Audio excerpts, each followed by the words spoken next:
কারাগার শব্দটি শুনলে চোখের সামনে ভেসে ওঠে লোহার শিক, বন্দি জীবন আর কঠোর নিরাপত্তার চিত্র।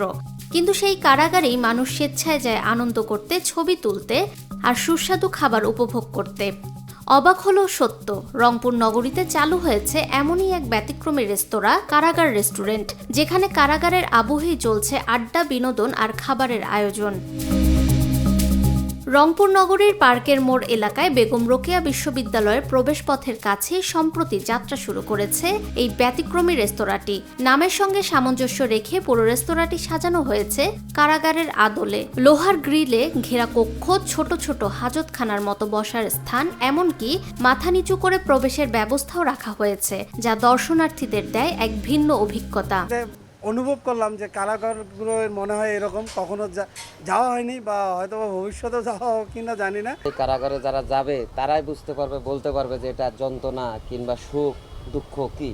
এইরকম পরিবেশ যদি কারাগারের ভিতরে হইতো তাহলে সবাই জেলখানায় যাইতে চাইতো। রেস্তোরাঁটির অন্যতম আকর্ষণ হলো ফাঁসির মঞ্চের প্রতিরূপ, যেখানে অনেক দর্শনার্থী স্মৃতিচারণমূলক ছবি তুলেন। ব্যতিক্রমী এই পরিবেশ দেখতে প্রতিদিনই ভিড় করছেন নানা বয়স ও পেশার মানুষ। কেউ বন্ধুদের সঙ্গে, কেউ আবার পরিবার নিয়ে আসছেন নতুন অভিজ্ঞতার স্বাদ নিতে। শুধু ব্যতিক্রমী সাজসজ্জাই নয়, খাবারের আয়োজনেও রয়েছে বৈচিত্র্য।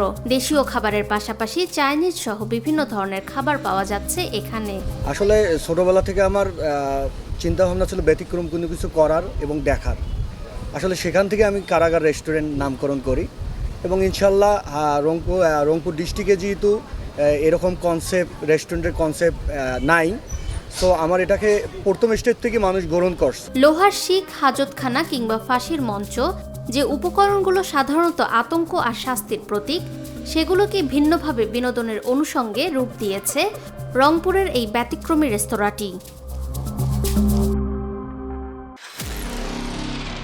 নিরপেক্ষ, সত্য প্রকাশে আপোষহীন।